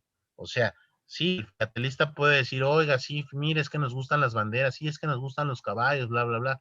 Sí, pero la decisión la toma el comité directivo del correo, junto con el diseñador le dicen, tienen que hacer esto, debe de estar esto, debe de estar así, esta es la formación, vamos a imprimir en tanto, tal, y ahí entra un comité técnico también, porque van a definir en qué tipo de maquinaria se va a imprimir, cuántos colores, qué técnica, qué papel, qué materias primas. Sí, entonces sí, es así, pero sí nos toman en cuenta, ¿no? En cierta medida. Última pregunta y me disculpan. ¿Qué función o qué relación tiene la UPU en cuestión de las emisiones de cada país? Y si ha sucedido de que veten alguna estampilla ya emitida. Y ya. Y bueno, Gracias por la oportunidad de preguntar. no hay problema. Sí, mira, la UPU es el órgano que regula, ¿sí? Digamos, el correo a nivel mundial. ¿Qué sucede con esta Unión Postal Universal? Antes de la Unión Postal Universal, los países pues hacían sus propios tratados bilaterales o trinacionales o a nivel de, digamos, de país contra continente, en fin, ¿sí? Y era, pues, la verdad era que era algo así como sálvese quien pueda, ¿no? ¿Por qué? Porque, digamos, una carta de Colombia a México, si no había tratado, podía costar 5 veces más de lo que costaría una carta de Colombia a Inglaterra, porque con Inglaterra sí había tratado, ¿no? Entonces, ¿qué pasa? Dice la UPU en 1870, todos los países empiezan a decir, ¿sabes qué? Necesitamos encontrar una forma de que todos los países ya nos pongamos de acuerdo, sea una tarifa única en función del peso y la distancia y no nos metamos en más broncas y discrepancias. y vamos compensando las cuentas. ¿Qué te parece? Y así se empiezan a hacer los tratados y así se empiezan a integrar los países, ¿sí? A la Unión Postal Universal. La Unión Postal Universal como tal no tiene injerencia política ni económica en los correos ni en los países nuestros. ¿Qué quiero decir con esto? Que no hay, digamos, una instrucción por parte de la UPU en la emisión y el motivo de cada país, de cada emisión de estampillas en el país. ¿Sí? Lo que sí va a regular la UPU es de que, por ejemplo, no vaya un país a decir, voy a sacar una estampilla donde el valor facial es de $20 y con esos $20 voy a mandar una carta que va a ir de Colombia a Perú. No, no, espérate, ahí no. No, porque hay un acuerdo a nivel mundial en donde no puede pasarse de tanto valor, ¿no? Esa carta. Ahí sí entra la UPU a regular eso. ¿Qué sucede? Que muchos países, como ya vieron el negocio de la filatelia, sobre todo en los años 60 y 70, se empezaron a salir de esa normativa y son las emisiones que se le llaman emisiones nocivas, ¿sí? Tal es el caso de Paraguay, tal es el caso de los países árabes, en donde salen de la regulación, emiten estampillas de más y a la UPU no los ve con buenos ojos, ¿no? Entonces ahí sí entra, digamos, esa regulación por parte de la UPU. Pero en el caso, y volvemos al caso, lo voy a poner explícito, el caso del Bicentenario de Colombia, la UPU no le dijo a Colombia, no, es que tienen que hacer la estampilla de Bicentenario, no, no, no. O sea, eso es una decisión autónoma y propia del país y digamos, de los funcionarios públicos que correspondan del país, ¿no? Sí queda clara la pregunta, ¿verdad? Muy bien. Gracias. Ok, tenemos a Fabricio en orden y a Guillermo Olcese. Fabricio. Gracias, buenas noches. Primero felicitarte por la exposición muy clara y de verdad aprendimos muchísimo sobre todos estos términos y esta parte de la impresión de las estampillas. Muchas gracias, Me quedó Fabricio. una duda. Sí, con gusto. Nos aclaraste que tanto los ministerios que regulan el correo como la Unión Postal Universal tienen su museo en donde están todas las pruebas para constancia de lo que se ha emitido y para bien de la historia postal universal. Pero Sí. me quedó la duda de si en esas pruebas se incluye o no se incluye el engomado y el perforado de los sellos, porque finalmente son partes que definen los sellos y no lo has tocado en ninguno de los puntos. Gracias. ¿Cómo no? Fabricio, gracias y mucho gusto. Mira, eso va directamente proporcional al periodo histórico que estamos hablando. ¿Por qué? Porque si bien es cierto que la UPU ha procurado el tener el archivo histórico mundial de la filatelia, ¿sí? Pero no es tanto que lo hayan procurado, eso nació, la UPU nació ese archivo, ¿sí? A raíz de que empezaron ellos a pedirle a los países en el siglo XIX y a principios del XX, empezaron a decirle, oye, cada país necesita mandarme las estampillas que están sacando. ¿Por qué? Porque yo a su vez esas estampillas las tengo que reportar a todos los países miembros de la UPU para que el día de mañana no nos vaya a llegar una carta de Puerto Rico, tú eres de Puerto Rico, ¿no? Por ejemplo, ¿sí? No nos vaya a llegar una carta de Puerto Rico con la emisión de Isabel y sea un valor facial que no exista, ¿no? Entonces dijeron al gobierno de Puerto Rico, oye, yo necesito que me mandes todas las estampillas que vayas sacando, pero no una, cantidades, para que yo a su vez se las vaya mandando a todos los miembros de la UPU y ellos vayan conociendo las estampillas. ¿Qué sucede si llega una carta de Puerto Rico, de Isabel, por decir, de $6, cuando debió de haber sido de medio real, ¿no? Pues, digo, te estoy dando un ejemplo que no obviamente no existe y además no corresponde al periodo histórico, pero es nada más para que nos demos idea. Sí, pues el país de recepción, en este caso Colombia o Panamá, pues iba rápidamente a ver su archivo, ¿sí? Su archivo de estampillas de Puerto Rico, iba a decir, oye, esta estampilla no pertenece, esta estampilla no la vamos a validar. Tal es el caso de la mayoría de las estampillas mexicanas provisionales, ¿sí? Que muchos países no reconocían esa correspondencia, o tal es el caso de la estampilla provisional de Cuam, o de Ponce, que no pudo circular fuera del área de Puerto Rico porque eran estampillas provisionales utilizadas por el gobierno libertador. ¿Sí? Entonces no la reconocían, digamos, los demás países porque sencillamente no estaban dentro del registro. Y ahí te voy a contestar, te contesto, digamos, la pregunta por la parte de para qué nos sirve el archivo de la UPU. Ahora, con relación al archivo que tú dices, si UPU recibe las estampillas con o sin goma y el papel si eso no es, efectivamente. ¿Qué sucede? Que hasta 1940 más o menos, la American Banknote y toda la mayoría de las empresas hacían las estampillas y las perforaban con el troquel, el pequeño troquel que te enseñé. Y esas estampillas se los mandaban a los países, por ejemplo, Nicaragua. Llegaban las estampillas nicaragüenses con el troquel y con la palabra espécimen en las planchas de 100 o de 50. Nicaragua a su vez partía esas planchas, las partía literalmente y se las mandaba a la UPU. ¿Sí? Nicaragua se quedaba con 2 o 3 estampillitas, pero mandaba el resto a la UPU y la UPU a su vez las mandaba a los países miembros plenarios. ¿Sí? ¿Qué pasaba? Que todos los países tenían esa estampilla espécimen de Nicaragua en sus archivos de país. ¿Sí? ¿Me explico? Hasta ahí. Entonces sí tenían la palabra espécimen, sí tenían la goma y sí tenían el papel original. Pero ¿qué pasa a partir de los 50? La mayoría de los países ya empiezan a producir sus propias estampillas y son muy pocas estampillas las que las sobrecargan con la palabra muestra. Caso es Costa Rica, que Costa Rica sí sigue poniéndole a sus estampillas la palabra muestra y la sigue mandando a la UPU y es por eso que vemos muchas estampillas de Costa Rica hasta por los años 90 que tienen la palabra muestra. Sí, pero los otros países, como México, como Colombia, ya no. ¿Y sabes qué? Le dice la UPU, ¿sabes qué? Yo te voy a mandar la estampilla que es. Y ya tú sabes qué haces con ella. Sí, ya no le voy a poner la sobrecarga de espécimen. Entonces, ¿qué hacía la UPU? Recibe las estampillas y las pega dentro de su libro archivo histórico, las pega y pone estampilla emitida el 14 de junio de 1951, 20 de julio de 1951, 30 de agosto, todas las estampillas que va recibiendo las va pegando una por una en sus libros y eso es lo que las convierte espécimens de la UPU. Sí, pero ya no tienen la palabra muestra, pero están dentro del libro de muestras de la UPU. ¿Sí me expliqué? ¿Me expliqué, Fabricio? Sí. Perfecto, gracias. Sí, gracias. De nada, Fabricio. Guillermo.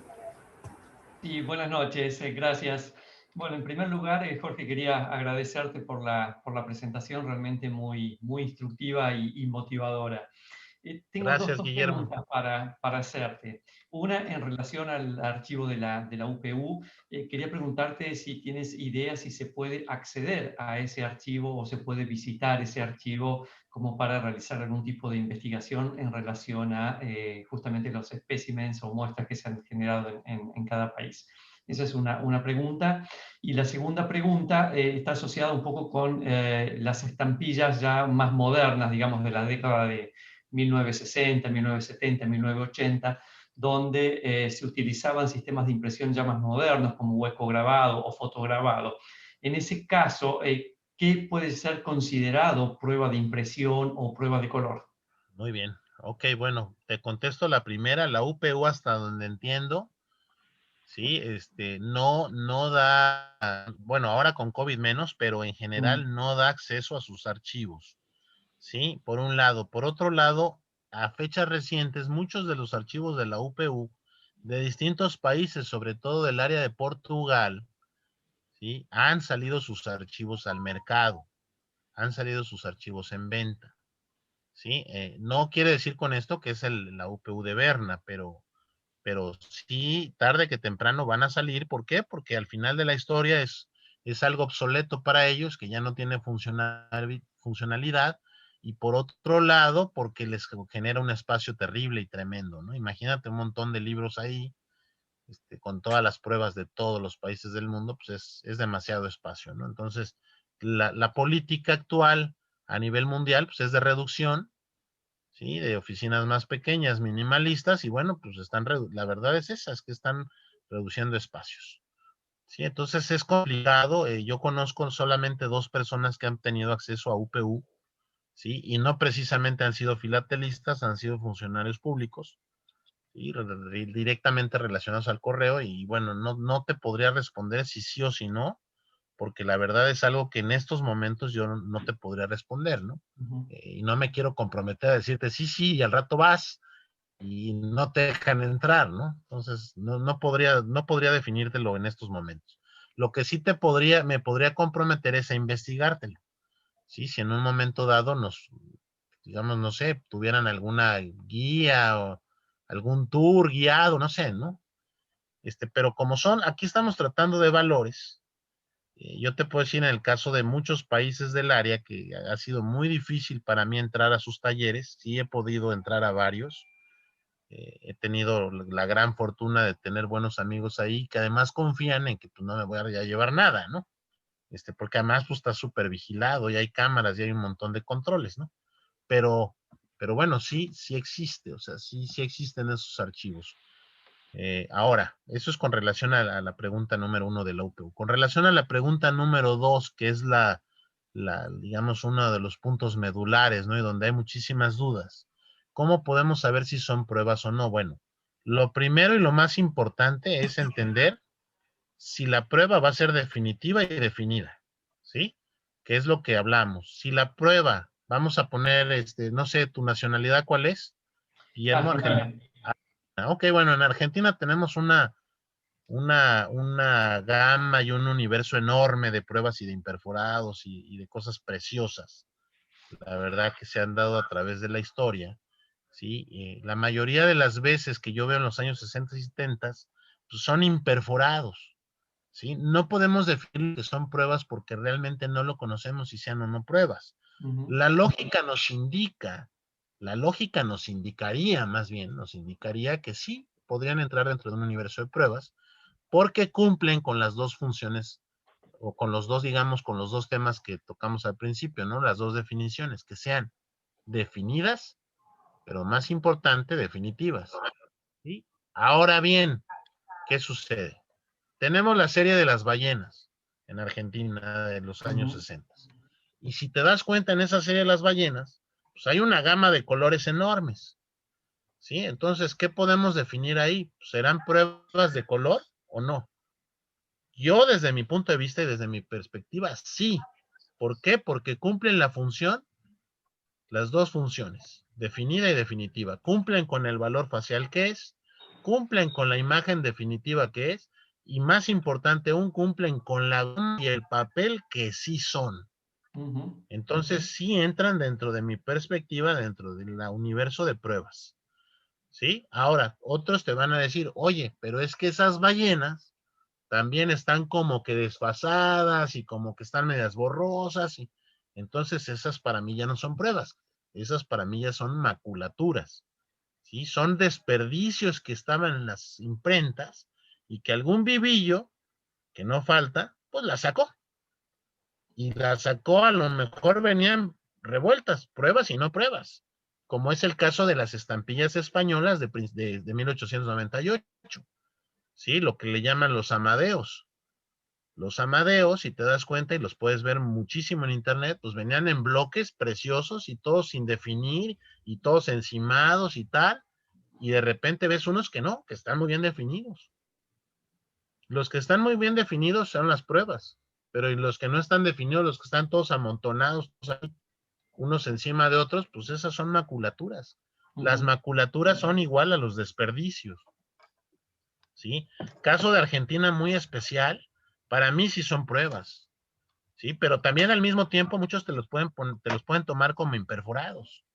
¿Por qué? Porque tienen la goma y además cómo tú puedes saber en un momento dado si realmente esos fueron cortados de las pruebas y no de una hoja imperforada, ¿me entiendes? Entonces tienes esa ambivalencia, pero que no es malo porque el juez no te lo va a tomar a mal. ¿Qué es más? Yo te puedo decir que muchas de las colecciones que yo he visto argentinas a través del tiempo.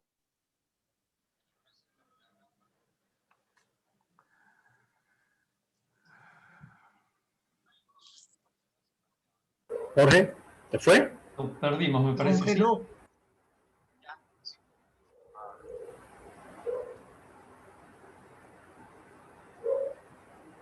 Nos congeló Jorge.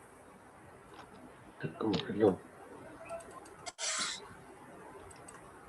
No. Todavía faltaban preguntas. Bueno. Excelente Néstor. expo, Jorgito.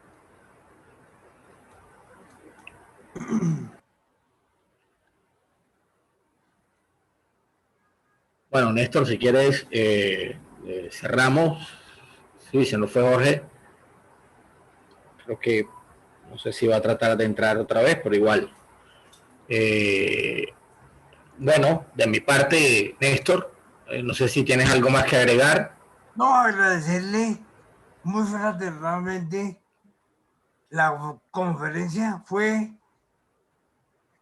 muy bien tratada, muy didáctica y de mucho contenido para nosotros. Estamos pendientes con Jorge para una próxima reunión en donde tendremos otro tema a desarrollar. A todos ustedes, muchas gracias por No, ya regresé. bueno, Jorge. ¿Dónde está? Ahí está Jorge. ¿Quién sabe Sí, qué ya nos pasó? dejaste con dudas. Tengo dudas. Perdón, es que de repente me sacó el sistema, no sé si fue a mí nada más o a todos, pero No, te La congelaste tú. tecnología. Pero aquí estamos, Jorge, aquí estamos. muy bien. Perdón, Ok. Guillermo, espero que haya No, por respondido favor, muchísimas pregunta. gracias por las explicaciones. Sí, es un tema bastante controversial porque es medio border o zona gris, como decimos aquí, pero muy interesante, digamos, tu apreciación y tu punto de vista. Gracias.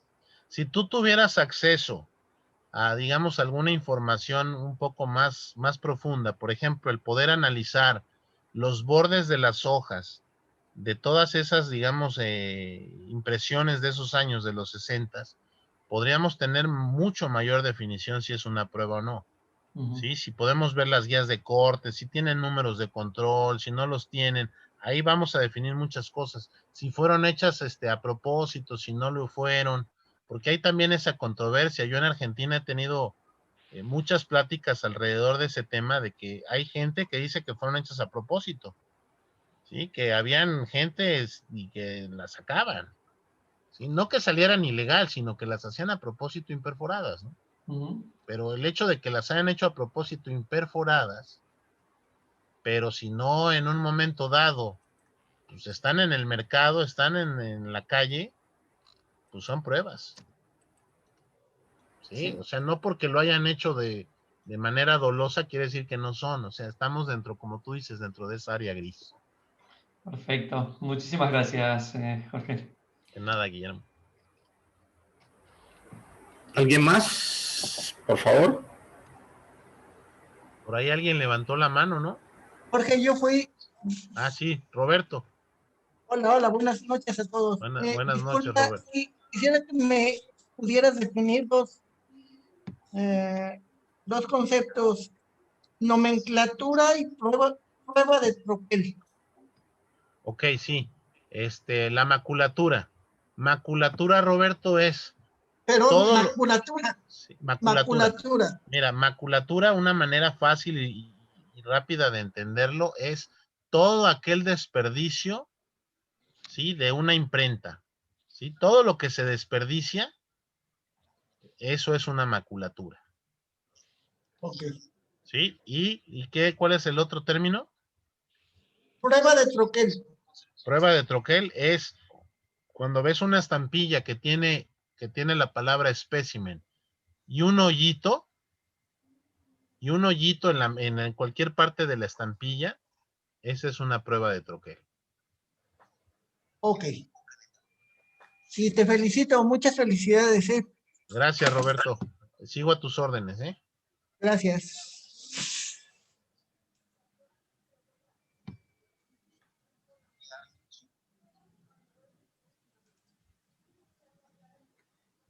Si no tenemos más preguntas, quiero fraternalmente darle las gracias a Jorge y a ustedes por haber aceptado nuestra invitación.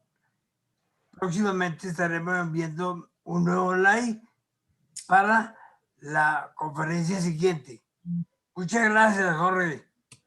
De nada, don Néstor, muchas gracias por la invitación. Sigo a sus órdenes y bueno, espero que haya aclarado muchas más dudas. Sí, no, se aclararon y además conocimos mucho. Y tenemos pendiente una conferencia tuya que la programaremos en su debido tiempo. Gracias, Ok. Jorge. Muchas gracias. Este es tu espacio. Gracias, don Alfredo. Juan Manuel, buenas noches. Iván, muchas gracias. Olga Lucía, Roberto. Saludos. Gracias, Jorge. Gracias, un abrazo a todos. Feliz noche para todos.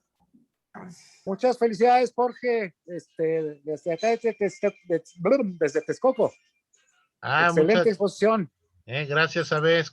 Qué gusto saludarte. Gracias por haberme acompañado. Hombre, amigo, siempre es un placer aprender de ti y de todo lo que te has nutrido todos estos años. Es magnífico, magnífico. Muchas felicidades y gracias por compartir. Hombre, con gusto, un placer.